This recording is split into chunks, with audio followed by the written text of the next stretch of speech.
Desde Talca, capital de la región del Maule, en el corazón de la zona central de Chile, les damos la bienvenida tanto a quienes nos acompañan desde la mañana como a quienes se vienen incorporando al webinar Viviendas Sociales Sostenibles, Experiencias Comparadas, un desafío hacia el futuro, organizado por Fundación Crate. Les saludamos tanto a quienes nos siguen a través de la plataforma Zoom como a quienes nos siguen a través del canal de YouTube de Fundación Crate. Tuvimos una jornada de mañana bastante interesante y ahora en la tarde vamos a continuar y cerrar este webinar con 3 exposiciones. En primer lugar, vamos a tener a Luis Germán desde Perú con la exposición El ladrillo ecológico en base a ignimbrita y otros suelos. Para continuar, desde México, con Salvador Castel, quien nos hablará sobre valorización de residuos. Concluiremos las exposiciones con Leida Rondón, desde Chile, quien hablará sobre cómo lograr el metabolismo circular como una oportunidad a la ciudad sostenible. Va a estar bastante interesante esta jornada de la tarde. Les vamos a recordar también a todos nuestros asistentes que en algún momento vamos a aplicar una encuesta de satisfacción. Esta encuesta nos permitirá, por un lado, pasar lo que varios nos han consultado, la lista, la inscripción para saber quiénes asistieron a este seminario. Eso también nos servirá para poder hacer la certificación correspondiente. Recuerden que este curso es certificado. Y finalmente, también esto nos permitirá tener los correos electrónicos a los cuales nosotros tenemos que enviar posteriormente todas las presentaciones que se han hecho durante esta jornada. Les recordamos que cada exposición dura 30 minutos, al término de los cuales se dispondrá de 10 minutos adicionales para responder las consultas que ustedes nos hagan llegar, tanto a través del chat como del módulo de preguntas y respuestas, que se encuentra en la parte del medio hacia abajo del programa Zoom. Para quienes quieren instalar la versión en inglés, sale un icono con las letras Q y A correspondiente a Questions and Answers. Vamos a comenzar entonces con la primera de las exposiciones de esta tarde, el ladrillo ecológico en base a ignimbrita y otros suelos. Quien expondrá, Luis Germán Yanque Apaza. Luis es fundador de Ecomisti, especialista en la fabricación de ladrillos ecológicos, BTC, director especialista de los Objetivos de Desarrollo Sostenible de la Red Mundial de Jóvenes Políticos de Arequipa, director de jueces y mentores del programa de Hall Prize ANSA 2020. Es investigador y participante del proyecto Viviendas Saludables en Caylloma, Arequipa, UNSA y SIGA 2018-2019, donde fue el colaborador principal en prototipos de vivienda altoandina, revalorando la cultura e identidad de los pueblos con materiales ecológicos y saludables. Luis, sus 30 minutos.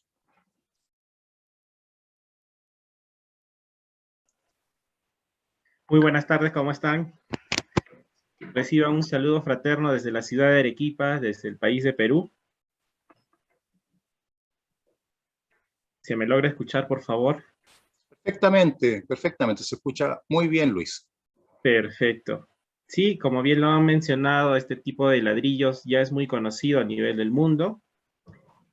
Y bueno, hay un suelo muy importante en mi ciudad que le llamamos la ignimbrita, ¿no? Que viene a ser por los depósitos de lajares, más que nada por el tufo volcánico y todo lo demás, pero que en mi región prácticamente lo hemos usado como un tipo de silla, que lo vamos a ver a continuación. A ver, ahí está. Bueno, esa es mi ciudad.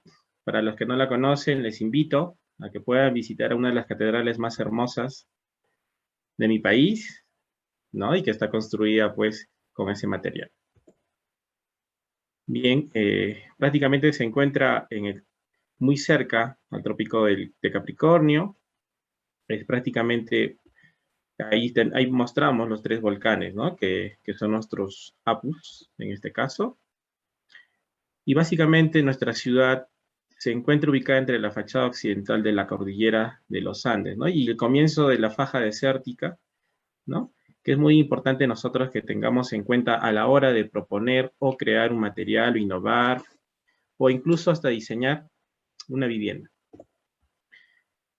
Aquí algunas fotos referenciales de mi ciudad, que es muy importante que ustedes conozcan, de por qué se utiliza o se ha utilizado este material en la época colonial, ¿no? Como es, ahí vemos los claustros de la Compañía, la iglesia de Santa Catalina, perdón, el convento de Santa Catalina, la iglesia de San Francisco, la plaza de Yanaguara, y como vimos en anteriores, la catedral.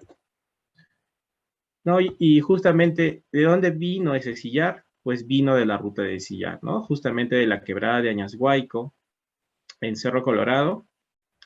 Y este material, pues, necesita ser labrado para tener esas formas paralelepípedas, ¿no? Que es en este caso, ahí vemos un trabajador que está labrando el sillar, trabajándolo de alguna forma, dándole una forma rectangular paralelepípeda, ¿no? Y yo me preguntaba hace muchos, muchos años, desde muy pequeño, conocí incluso las canteras de sillar, conocía cómo se trabajaba con ello. Luego decidí estudiar arquitectura y fascinado, ¿no? Por la cantidad de materiales que nosotros tenemos y también, pues, botamos, ¿no? ¿No? Ahí vemos, por ejemplo, cómo son los sillares, ¿no? Esa forma. Aquí vemos otra imagen. Y yo me percataba de todo esto, ¿no? Que al labrar el sillar, pues generaban estos escombros, estos residuos que generalmente están allí, que nadie les da utilidad. Y fue mi preocupación, por eso decidí un poquito enlazarlo al tema de los bloques de tierra comprimida, ¿no? Que básicamente ya ha ahondado con los objetivos de desarrollo sostenible frente a la problemática de la contaminación, los desechos que produce la construcción, la quema, ¿no? De desechos o incluso del uso del combustible fósil para la quema, para la fabricación de ladrillos artesanales y industriales también en algunos casos, ¿no? Eso fue lo que más me llamó la atención, teniendo una región tan rica en estos materiales, donde se puede también generar muchos otros, ¿no? Estos desechos generalmente en mi ciudad pues son botados en las quebradas, en las torrenteras, ¿no? Por ejemplo, ahí ponía imágenes de Caylloma, que son viviendas pues que no resisten un sismo, ¿no? Y bueno, por otro lado está el gobierno que impulsa ese tipo de viviendas, llamémosle de material noble, pero que no garantiza ningún sentido de confort. Y hemos visto, ¿no? La cantidad en la mañana veíamos cómo proponían otro tipo de materiales que son muy buenos realmente, ¿no? Pero también depende también de la planificación estratégica, ¿no? La planificación urbana estratégica. Entonces, muchos de nuestras ciudades no cuentan con ello y llevar todos estos materiales industrializados a estos asentamientos, pues resulta muy costoso, ¿no? Y además, pues, un gasto energético enorme, ¿no? Una contaminación, cuánto demorará el traslado, el gasto, e incluso, ¿no? La mano de obra también. Y no solamente eso, también el acero y otras cosas más que deseamos, ¿no? Porque aquí no lo vamos a encontrar fácilmente.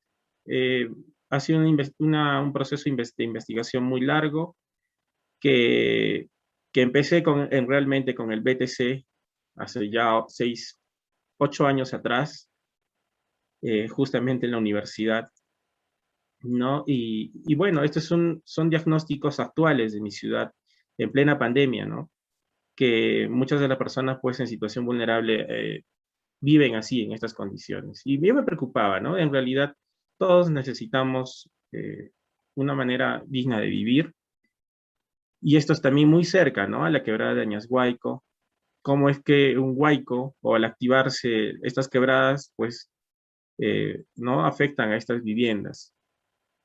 Y de ahí mi preocupación, ¿no? ¿Cuánto es el gasto que han generado todo esto en construir en estas zonas de riesgo, ¿no? Y ya voy pasando un poquito a la etapa de las experiencias, ¿no? De años anteriores, en realidad, como asistente de un arquitecto y parte de la universidad también, es que pareciera, ¿no? En las zonas altoandinas, por ejemplo, en Salinas Huito, ser muy cerca de la reserva de Aguada Blanca, hay estas poblaciones, ¿no? Que de acuerdo a sus características, sus condicionantes geográficas, etcétera, eh, necesitan, ¿no? Un modo de calidad de vida. Y las construcciones que realmente tienen allí, pues son de concreto. Y el concreto es frío, ¿no? El concreto no te garantiza confort térmico y por ende las enfermedades y los niños, pues, no resultan, no pueden dar mayor, no rinden, ¿no? En las clases. Entonces, esa fue otra preocupación también, ¿no? Y aprendí mucho de ellos porque vinieron, de hecho, ingenieros de la uni para ver cómo es que el estudiante se acondicionaba para poder aprender. Y aunque pareciera, ¿no? Pareciera una imagen del desierto de Arabia, qué sé yo, me refiero a esto que se ponen las mujeres allí, ¿no? Como un tipo de velo blanco, pareciera, no fuera ajeno, pero eso lo hacen justamente porque allí en Salinas Huito corre fuertes vientos y vienen con arena, ¿no? Entonces, por eso es que las mujeres se cubren con eso para evitar todas estas cuestiones, estos flagelos climáticos, ¿no? Entonces, empecé a investigar un poquito más, dije, wow, Perú es uno de los países con mucha riqueza cultural, con mucho trabajo en construcciones en tierra, ¿no? Este es este es un mapa donde generalmente se puede ver cuántas construcciones en tierra tenemos, ¿no? Y gran parte.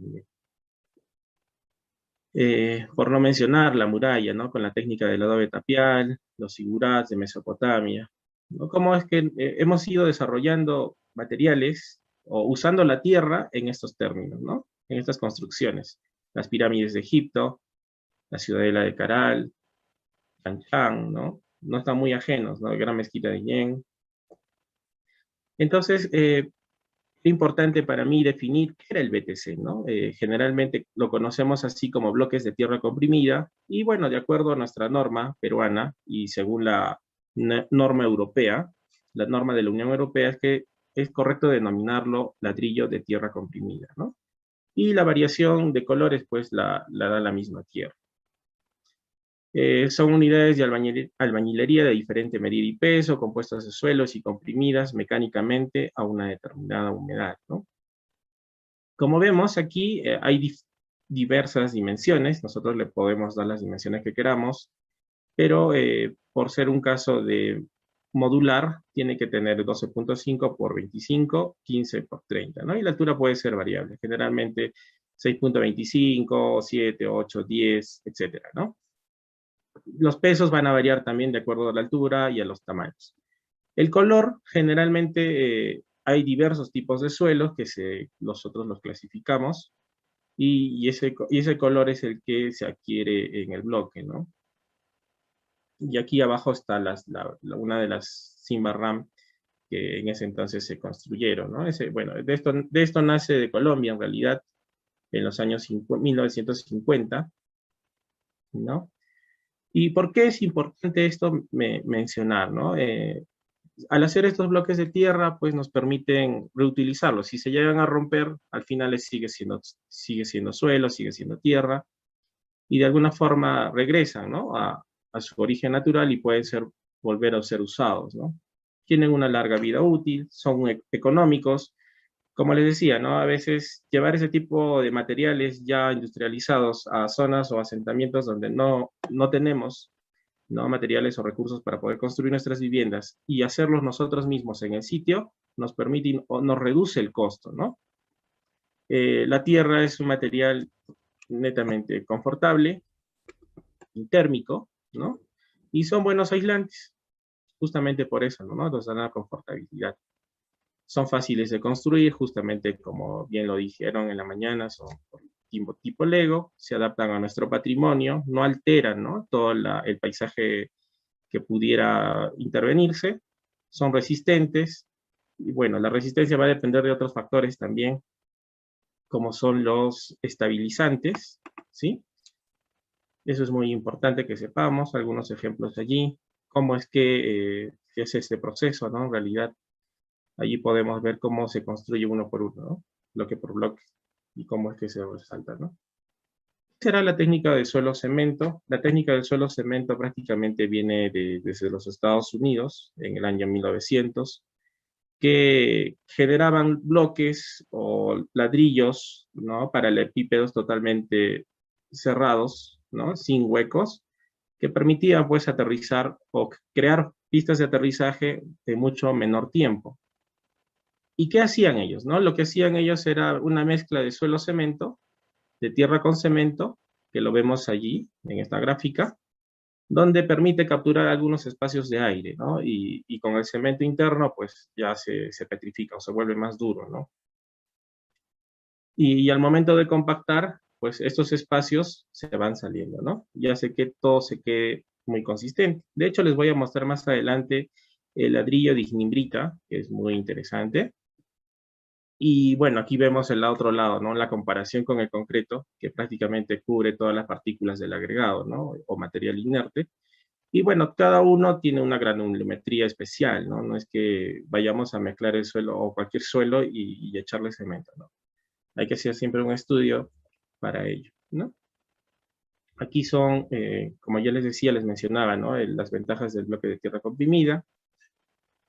Hay mucha diferencia, ¿no? Entre el ladrillo convencional que vemos a la mano derecha y el ladrillo de BTC o bloque, ¿no? No generan estos rebabas, ¿no? Estos rebosamientos que se generan entre ladrillo y ladrillo. Con el BTC generalmente va uno tras otro, hay un pegado especial, se diseña incluso la mezcla para este pegado especial, hay diversidad de metodologías para poder alcanzar estas resistencias. Y justamente, ¿no? Dirán, ¿dónde pasarán las instalaciones? ¿Cómo puedo hacer 2, 3, 4 niveles o 5 tal vez, ¿no? Eso va a depender siempre de un estudio o de los estructuralistas también. En este caso, por ejemplo, miren, tenemos allí y es muy costoso, ¿no? Todo esto que se hace en el asentado de ladrillo y ladrillo, estamos gastando material y todo lo que se cae al suelo se genera residuo, ¿no? Y al final eso no es utilizado, son elementos contaminantes. Pero en cambio aquí es una construcción totalmente limpia, fácil de hacer. Esta es una experiencia del ingeniero amigo mío, Jesús Mesa, en Huancayo, ¿no? Tomando en cuenta algunas consideraciones, ¿no? Yo de hecho aprendí mucho de aquí porque eh, hay cuestiones técnicas que resolver, obviamente, por los techos, por las ventanas, porque seamos sinceros, ¿no? Hay cosas que están afectando todavía allí al ladrillo, ¿no? Y de ahí, pues, pasé a un tipo de colaboración con la universidad también para hacer unas viviendas altandinas, ¿no? Prácticamente a 4.850 metros sobre el nivel del mar, ¿no? La importancia de rescatar algunos patrones constructivos. De hecho, cuando fuimos a este lugar, las personas de allí nos decían, ¿para qué venimos, no? Ya han venido muchos otros profesionales y nunca han resuelto el tema del friaje, ¿no? Y a 4.850 metros, de verdad que corre frío, corre viento, hace mucho frío, y allí construyeron, pues, todas las construcciones generalmente, o gran parte de las construcciones de gobierno son de concreto. Y entonces hace mucho frío. Entonces yo les dije, bueno, yo tengo la solución porque es un material que encontramos en toda la parte de Condoroma, de Japuntani, en Chichas, y les dije, miren, esto podemos hacer para ustedes, ¿no? En base a este tipo de ladrillos. Se les hizo la propuesta, se les hizo unos pequeños planos, nada más solo a manera de estancias, ¿no? Su cocina, su chimenea para que se puedan albergar. Son ejemplos nada más que se llegó a ver. Y esto es lo que también nosotros cuando fuimos a Salinas Huita, por ejemplo, me propusieron, ¿no? Hacer este tipo de ecoescuelas. ¿Por qué? Porque al ser una ciudad tan rica de materiales, de otros materiales me refiero, es que pudiéramos haber hecho esto, ¿no? Ya es por un tema de diseño. Vi que en la mañana preguntaban, por ejemplo, ¿qué hacer si es que estas viviendas, las viviendas de plástico del compañero, del amigo, pudieran servir para las zonas altoandinas? De hecho que sí, pero nosotros también analizamos esa opción y dijimos, ¿cuánto plástico se genera realmente en este territorio de Salinas Huito? La cantidad de plástico generado servirá para poder generar muchos de estos módulos, o es que estaremos haciendo mal en que generemos el consumismo del plástico solamente para cumplir un objetivo, ¿no? Entonces analizamos muy bien con todos los técnicos y decidimos usar la tierra, ¿no? La tierra que existía ahí, algunos otros materiales muy importantes, y es que se les propuso hacer esto, ¿no? Y ya por condicionante, en esta ecoescuela, pues se tenía que tener un invernadero para generar calor y este calor pueda ser irradiado hacia los lados, ¿no? Hacia los laterales.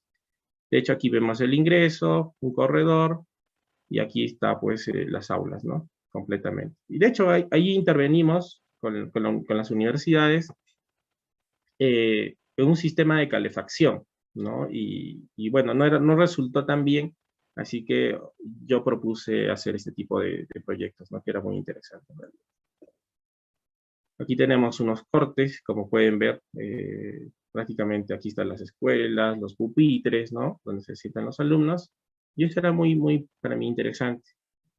Y en muchas de otras visitas, así como esta, pues hice una inducción a estos pobladores de otro sector, ya muy cercano, donde está la cantera de Añashuayco, que es la técnica del BTC y su aplicación de las viviendas. De hecho, en plena pandemia, el año pasado estuve ahí en Cerro Colorado, en Apipa, y las personas, pues, ¿no? Habían sido afectadas y habían perdido muchas de sus viviendas. Uno de estos casos fue la señora Ruti, ¿no? Y ahí justamente, pues, aunque el suelo no era el adecuado para fabricar ese tipo de ladrillos, incidimos por otra propuesta, ¿no? Se le hizo su, su plano de su vivienda, más o menos adecuando a las necesidades, y salió algo así, algo muy práctico, muy fácil, muy sencillo, ¿no? Aprovechando justamente también la luz cenital, ¿no? Es una experiencia ya de este año, en plena pandemia de El Salvador, un país muy bonito, de hecho, donde allí en la parte izquierda de la imagen donde está el camioncito es donde empezábamos ya con un estudio anticipado hicimos el estudio de suelos y ya empezamos a sacar del territorio, ¿no? Y ya pues con la población muy cercana, bueno, en realidad muy pocos, se les empezó a enseñar sobre cómo hacer estos bloques de tierra comprimida y con diversos tipos de materiales también, ¿no? Ya sean naturales, ¿no? O inertes, ¿no? Una experiencia muy bonita, de hecho. Y estos son ya algunos ejemplos que tuve en algunas ponencias, por ejemplo, acá los chicos del Congreso Nacional de Estudiantes de Arquitectura, les llevé este prototipo porque empecé a prototipar de diferentes tipos de suelos de mi región, tanto de la costa, de la sierra, ¿no? Y tener un punto medio. Es lo bonito de Arequipa, ¿no? Tiene costa, tiene sierra y tiene, bueno, no selva, pero sí tiene estas características muy singulares en cuanto al suelo, ¿no? Aquí ya empecé bueno, hace 3, 4 años atrás empecé a hacer estos bloques de ignimbrita, junto, hacía, ¿no? Por granulometrías los separaba y empezaba a trabajarlas para poder llegar a algunos de estos bloques, ¿no? Como vemos en las imágenes, que son en realidad muy bonitos, son de color o aspecto gris, blanco humo, diría yo. Estas son algunas fotografías que pues, cuando inicié yo el tema de los bloques de tierra comprimida, y prácticamente eso sería todo. De repente tienen alguna duda.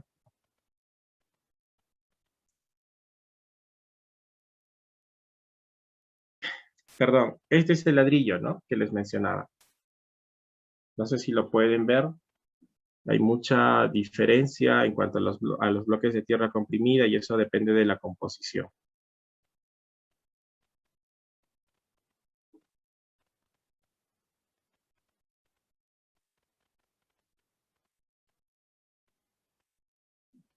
¿Se me logra escuchar?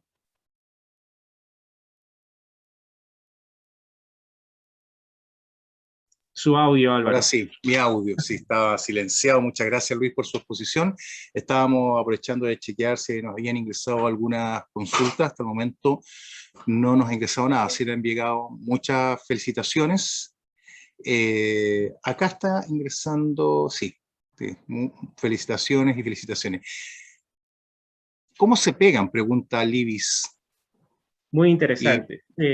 sí, Si me permiten, voy a contestar esa pregunta. Dame un minuto nada más, por favor.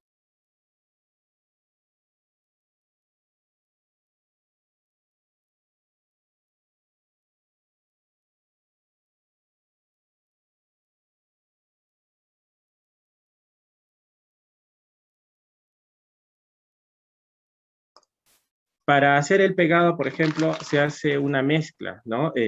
Puede ser la misma mezcla del ladrillo, y se le adhiere, por ejemplo, un porcentaje de cola, la de cola de carpintero, ¿ya? Y se hacen pequeñas mangas. Pero de hecho, hay otros productos, como es en el caso de este producto de la masa Dundú, ¿no? Que vienen así en este tipo de mangas, y se hace mucho más fácil el asentado. Entonces, hay ¿cómo se dice? Se dice, hay muchas formas de poder hacer el asentado de ladrillo y ladrillo, ¿no? De la manera más ecológica, de la manera más industrializada. Y todo va a depender de eso.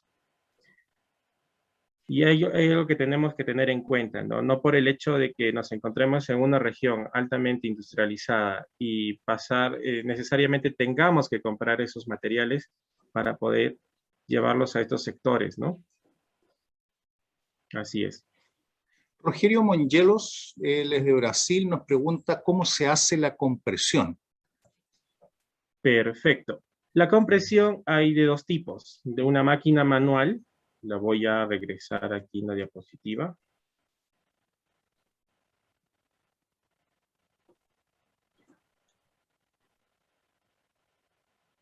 Justo en la parte inferior de mi pantalla hay una máquina.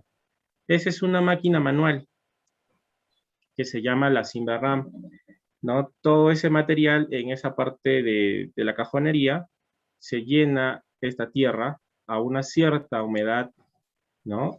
Y con el aditivo. ¿Por qué se les llama ladrillos ecológicos? Porque en su mayor composición tiene tierra, ¿de acuerdo? Eso es lo más importante. Y bueno, ahí con el efecto de una palanca hace la presión y sale el bloque. Ahora ahí la otra máquina que es la industrializada ya pues que funciona a corriente, ¿no?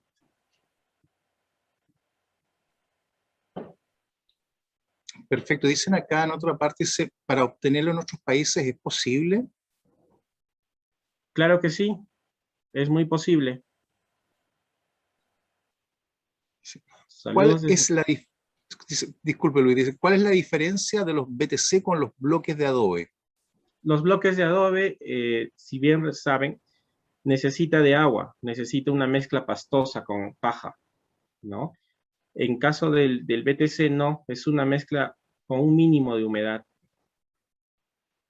Esa es la diferencia. Mientras que en el adobe estamos trabajando pisoteando con nuestros pies o con algún pisón, con el adobe, perdón, con el BTC no, no tenemos eso, ¿no? Cuidamos incluso nuestra salud. Eulogio Zapata pregunta en qué proporción se utiliza la arcilla en la solidificación del BTC. Va a depender mucho del suelo donde nos encontremos o del lugar donde nos encontremos.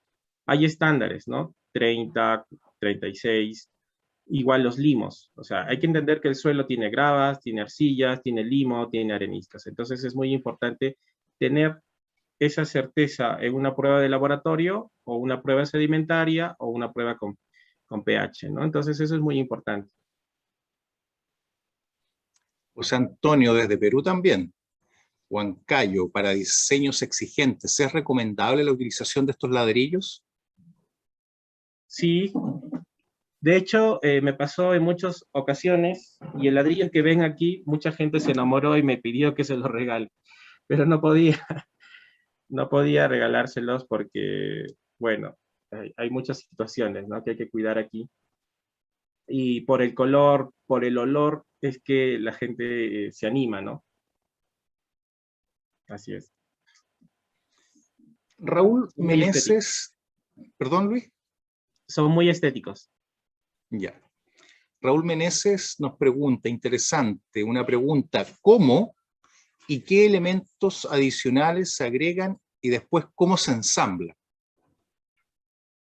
Perfecto. Ahí en la imagen, no le entendí muy bien la primera parte de la pregunta. Dice, ¿Cómo? ¿cómo y qué elementos adicionales se agregan? Y Por después cómo se ejemplo, ensambla. ya, perfecto. Para la fabricación de estos ladrillos, por ejemplo, hay porcentajes de aditivos, ¿no? Que en este caso puede ser un aditivo el cemento, o la cal, o incluso el yeso, ¿no? Pero eso va a depender del estudio que nosotros hagamos en campo. ¿Qué porcentajes? Hay límites de porcentajes desde 0 hasta 25%. Yo no aconsejo que sea más porque generaríamos mucho más, haríamos que el ladrillo sea mucho más costoso. ¿Perfecto? Eso es lo que hay que tener en cuenta. ¿Y cómo se ensamblan? Pues estos bloques tienen unos encastres, unos como anillos en la parte superior, y el otro bloque va encima y aquí, ¿no? Y si vemos, le doy la vuelta a este ladrillo, tiene un orificio que justo encaja con el otro. Entonces, ahorramos mezcla para el pegamento.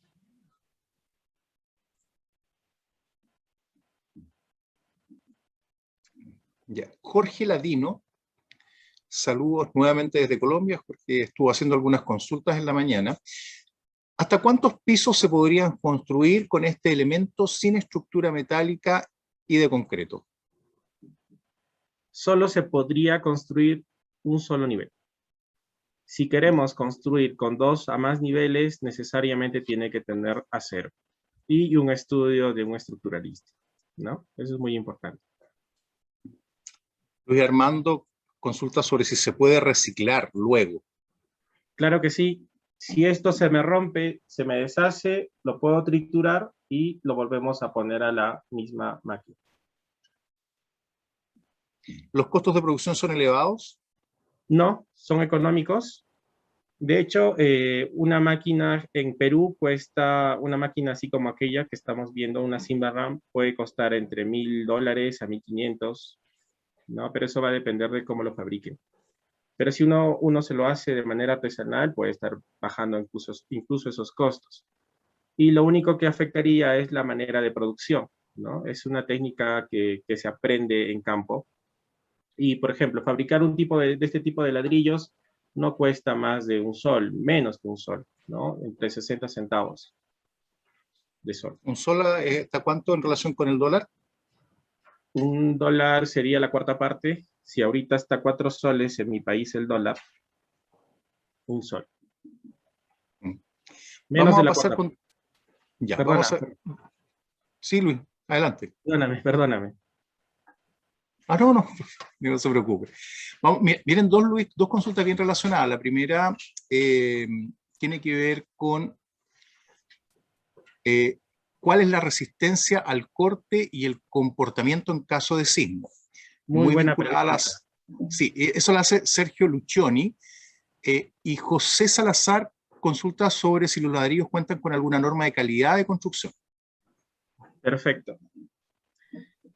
Nosotros nos basamos prácticamente en la norma técnica, la E070, del Reglamento Nacional de Edificaciones, ¿no? Y de acuerdo a eso, nosotros creamos este tipo de ladrillos. Y la resistencia la va a dar el aditivo que le apliquemos, ¿no? Ya sea de origen natural o industrializado, ¿no? En este caso, por ejemplo, este ladrillo podría soportar más de 80 kilos. ¿Ya? Y generalmente en la norma especifica como un ladrillo tipo 2. Si queremos que sea nuestro ladrillo mucho más resistente, hay que estudiar un poquito más y bueno, ya son cuestiones mucho más técnicas también, ¿no? La segunda pregunta, que le cuenta con alguna norma de calidad de construcción. ¿Está certificado? Este tipo de ladrillo, Sí. el que yo tengo en la mano, este tipo de ladrillo no puede todavía salir a la venta, porque está justamente con la universidad, ¿no? A la cual pertenezco. Hay otra consulta que no recuerdo si ya estaba contestada o se explicó durante la presentación, pero alguien consulta sobre qué material se utiliza para pegar cada bloque. Bien. Hay diversidad de materiales con los que podemos contar o hacer, ¿no? En este caso puede ser el cemento con arena y adicionamos la cola. O podemos usar como los que ya les mostré. En este caso hay pegamento cerámico, pegamento como esta masa Dundú, que son muy prácticos en realidad.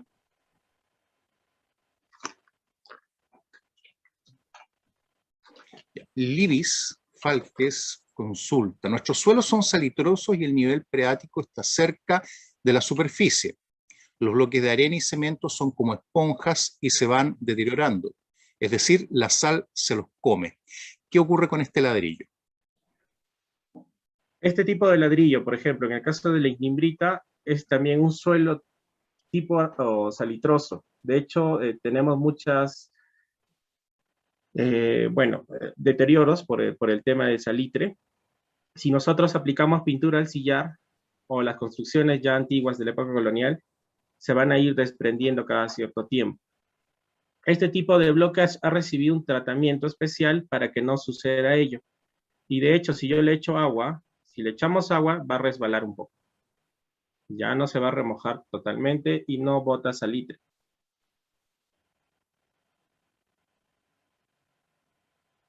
Bueno, vinculado con eso, Constanza Barrenechea pregunta si son impermeables y qué pasa si se moja.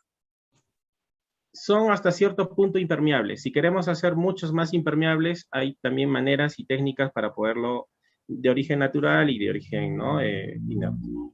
Sí, no hay ningún problema, no pasa nada si se moja. De hecho, en alguna de las ponencias, cuando llevé uno de estos ladrillos, lo mojaron, ¿no? Y quisieron tirarlo también. Y lo hicieron, no pasó nada.